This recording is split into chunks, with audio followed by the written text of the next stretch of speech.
Bonjour à tous, le grand défi du jour ça va être de parler de pas moins de 7 lectures en essayant de ne pas faire plus de allez 20-25 minutes. Donc c'est parti, je laisse pas traîner parce que en gros ça va être toutes mes lectures effectuées depuis le début du mois de mars et voilà, il y en a sur lesquelles je m'attarderai pas, il y en a sur lesquelles je m'attarderai, d'où le défi de ne pas faire plus de 20 minutes.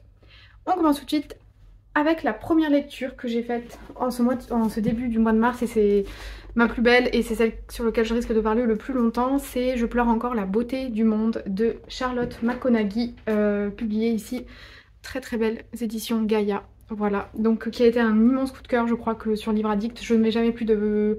Même quand j'adore, je mets 19 ou un truc comme ça, celui-ci je lui ai mis 20. Donc c'est un peu abusé mais en même temps ça m'a... Non, il les mérite largement. Donc Je pleure encore la beauté du monde, on va suivre une jeune biologiste australienne qui s'appelle Inti et qui va arriver dans les Highlands en Écosse pour essayer d'y réintroduire le loup.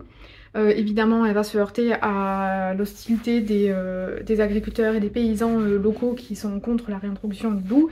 Donc disons que l'ambiance n'est déjà pas au top et en plus de ça il va y avoir un corps qui va être retrouvé dans la forêt et on ne sait pas qui du loup ou de l'homme a tué cette personne. Les doutes vont évidemment pleuvoir et Inti va... C'est pas un polar mais bon bah elle va chercher qui a tué ce mec parce que bah, si c'est les loups c'est sur eux que ça va retomber, donc, et sur elle aussi. Donc déjà il y a cette ambiance un peu comment dire, bah, nature hostile mais nature le côté beau de la nature aussi. Il y a le côté un peu enquête que j'ai beaucoup aimé qui tient un peu en haleine et au-delà de ça il y a toute une réflexion, il y a deux trucs qui m'ont particulièrement marqué et auquel je repense très régulièrement depuis la lecture de ce livre, c'est que Inti elle a une sœur jumelle et sa relation avec elle est bon, moi qui ai une sœur jumelle je pense que c'était obligé que je pleure mais bon bref leur relation est incroyable et vraiment ça m'a bouleversée donc rien que pour ça. Et en fait il y a aussi une autre chose qui participe au fait que j'ai adoré ce livre, c'est que Inti souffre, je sais pas si c'est vraiment une maladie, mais en gros elle, comment ça s'appelle? Merde, je pourrais pas chercher, c'est sur mon téléphone. Je retrouverai peut-être au montage et je mettrai le nom du truc dont elle souffre.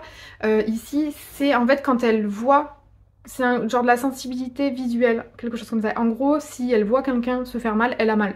Si elle voit quelqu'un se faire caresser, elle ressent la caresse. Donc ben, par exemple quand elle voit un loup mordre dans un animal, elle a l'impression de sentir le sang dans sa bouche, elle a l'impression de sentir la vibration de la bête, des palpitations du corps de la bête. Donc il y a plein de choses en fait qu'elle ressent et ça donne un roman hyper sensoriel, très puissant, vraiment très puissant, limite, enfin vraiment on a l'impression d'être l'animal quand elle voit l'animal faire, ou alors on a l'impression de voir l'homme frapper l'autre homme quand il se prend un coup.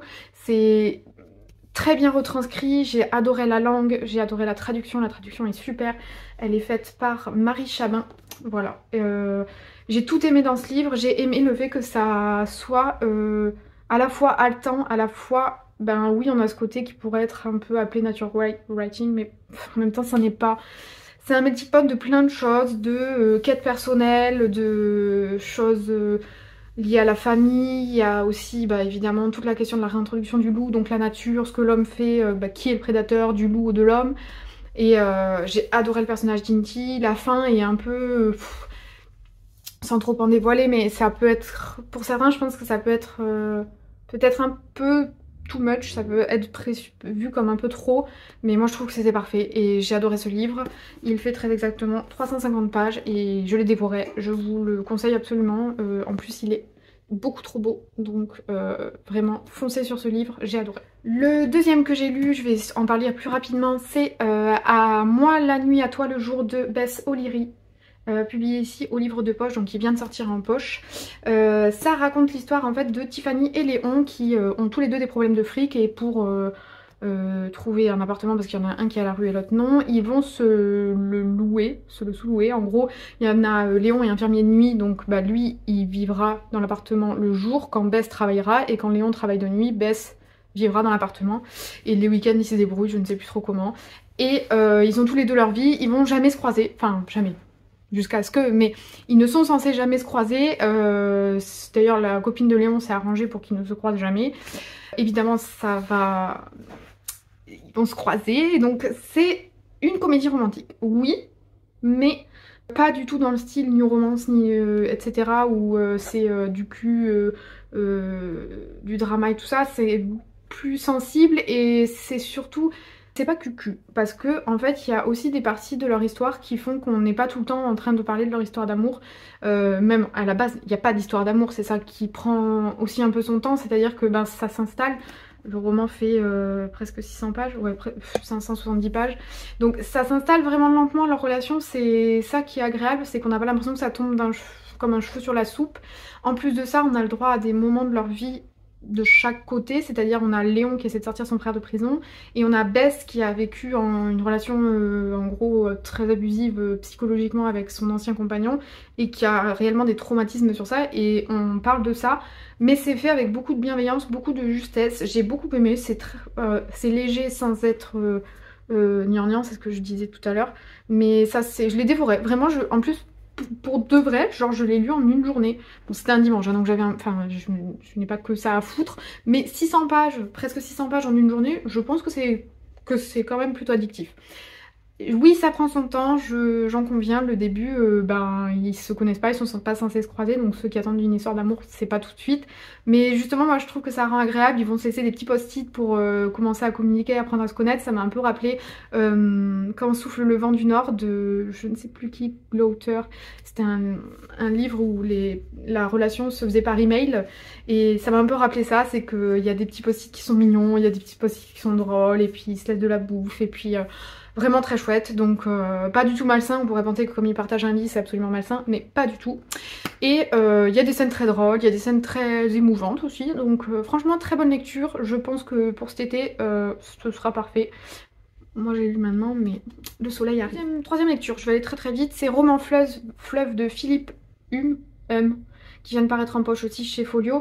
J'ai beaucoup aimé, c'est très drôle. C'est en fait l'histoire de 3 mecs qui vont se lancer dans l'aventure de leur vie. Et en fait l'aventure de leur vie, c'est tout connement de faire la Seine de l'estuaire de je sais pas où jusqu'à ce que ça se jette dans l'océan, et ils vont le faire dans une barque pas du tout adaptée. Ils sont 3 pauvres gars, et en fait ce qui est ultra drôle c'est la manière dont c'est raconté, c'est-à-dire que Philibert Hume, il écrit au passé simple et avec un langage assez soutenu pour essayer de rendre le truc très épique, mais en fait c'est juste vraiment des gogoles sur un bateau qui essaie de remonter, en fait, enfin, voilà, franchement, bon allez, lui par contre il fait moins de 300 pages, 290, fallait pas qu'il en fasse plus, parce que comme c'est écrit au passé simple et que ça se veut un peu décalé, ça peut paraître vite lourd, mais sur moins de 300 pages c'était très bien, j'ai passé un très bon moment, c'est très drôle.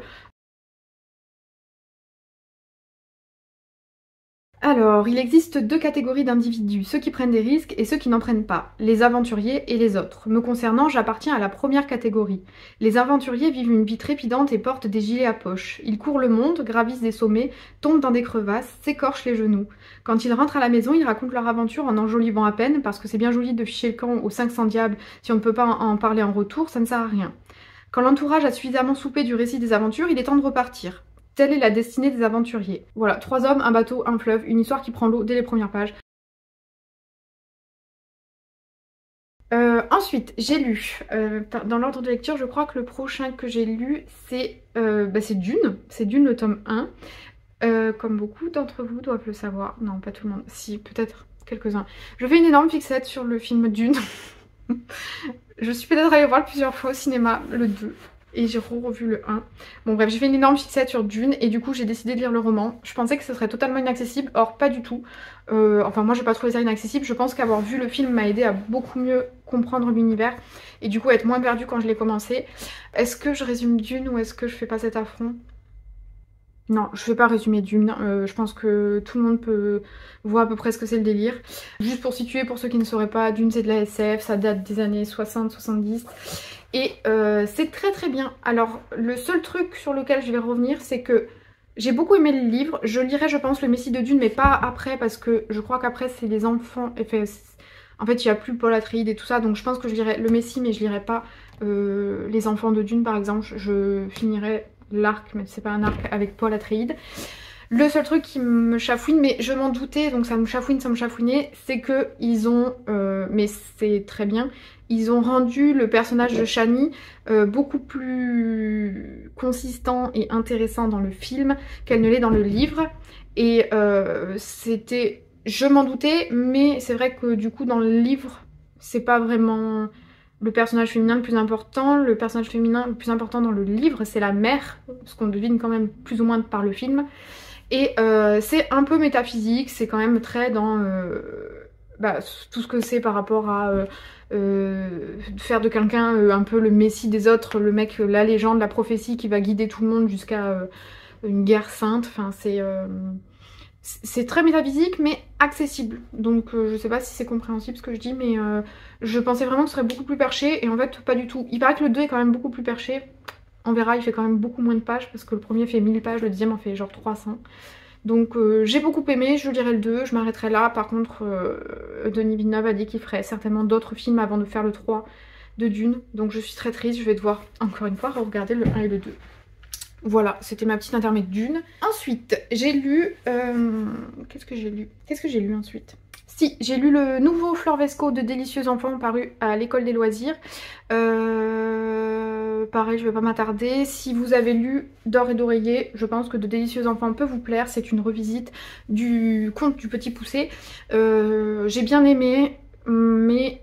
non, j'ai même beaucoup aimé. C'est un très bon livre.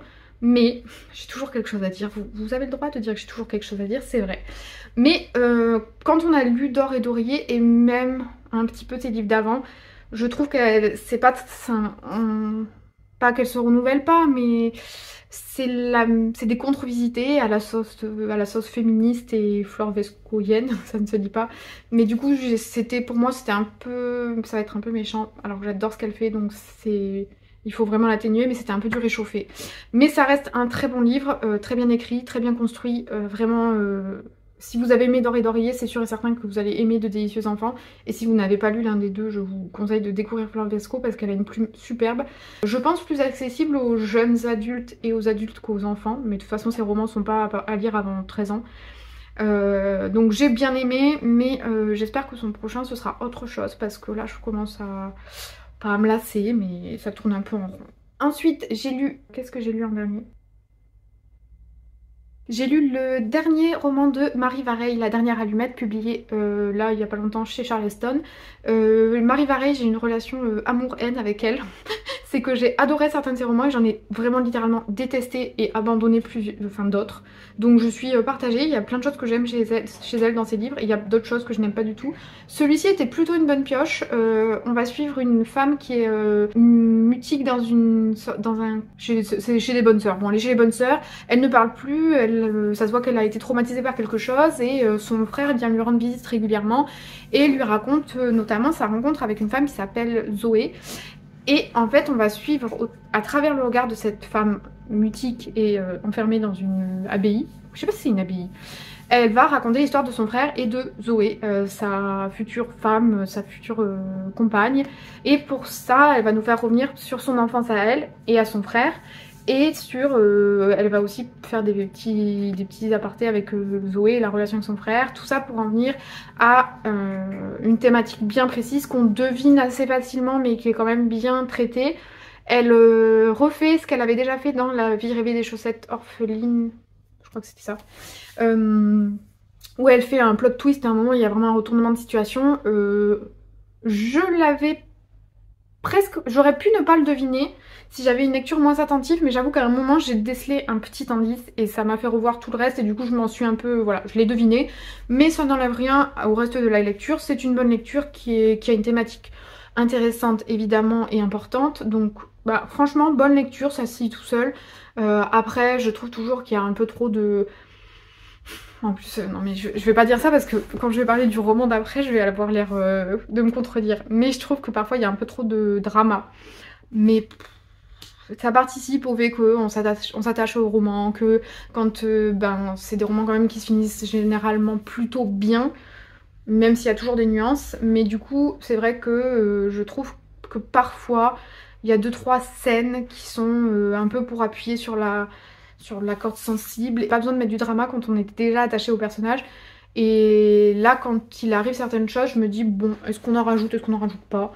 Mais bon, ça se lit très bien, j'ai bien aimé. Je pense que ce sera une lecture qui plaira à plus.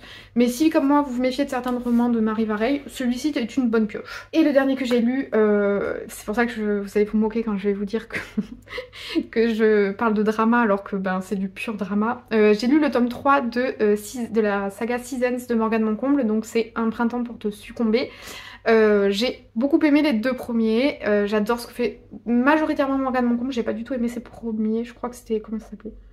Moi je te fuis, fuis-moi je... C'est là j'ai vraiment pas aimé, par contre j'avais bien aimé l'As de pique. Et j'ai beaucoup aimé sa saga Seasons, donc là pour l'instant je les attends à chaque fois avec plutôt impatience. Un printemps pour te succomber, j'avais un peu peur parce que j'aime pas trop quand dans les new romances on a une mère, c'est con à dire, mais quand c'est la figure de la maternité, j'ai toujours peur qu'on utilise l'enfant comme un levier émotionnel et que ce soit pas du tout important. Là c'est plutôt bien traité, j'aime, c'est pas genre le dernier Colleen Hoover, c'est vraiment genre de la grosse chiotte, Reminders of Him. Là, pour le coup, la figure de la maternité, c'est complètement ça, c'est que l'enfant ne sert à rien. Il est juste là pour de temps en temps faire un petit drama, un petit suspense. Dans le Morgane Moncomble, c'est pas du tout ça, enfin, moi j'ai pas trouvé. Et j'ai beaucoup aimé, je pense qu'un hiver pour te résister, je crois que c'était reste mon préféré. J'ai bien aimé Un automne pour te pardonner, mais comme il était un peu plus polar, c'est pas mon préf, mais Un printemps pour te succomber j'ai beaucoup aimé et je pense que tout le monde veut du personnage principal masculin comme futur mec parce que bon, nobody's perfect, mais bon, allez, voilà, Midinette, team Midinette présente. J'ai beaucoup aimé, j'attends maintenant le dernier qui est Un été pour je ne sais plus quoi, qui arrive le 19 juin. Si vous êtes adepte de New Romance, les Morgane Moncomble Seasons sont très très bien, enfin moi je les aime beaucoup. Voilà, bah je crois que j'ai réussi. Combien de temps? 19 minutes. 19 minutes, c'est pas mal. J'ai parlé vite, c'était certainement très brouillon, mais c'était aussi un peu le but, c'était de faire... un petit récap des lectures de mars sans trop s'attarder sur certains quand ils n'étaient pas non plus très marquants et d'appuyer plus sur d'autres. Ne m'attaque pas, pitié. Arrête. Et de s'attarder plus sur d'autres. Donc je pense que le principal à retenir de tout ce point lecture, c'est celui-ci. Vraiment, j'espère que celles et ceux qui m'écouteront, s'il y en a parmi vous qui m'écoutent quand je donne des conseils, parce que c'est un peu le but, si vous le lisez, j'espère vraiment qu'il va vous plaire, parce que moi, vraiment, ça fait longtemps que j'ai pas pleuré pour un livre, et là, vraiment, à la fin, j'étais en larmes, donc... très très beau, c'est celui à retenir de tout ce point lecture. Sur ce, je vous souhaite de belles lectures et je vous dis à la prochaine.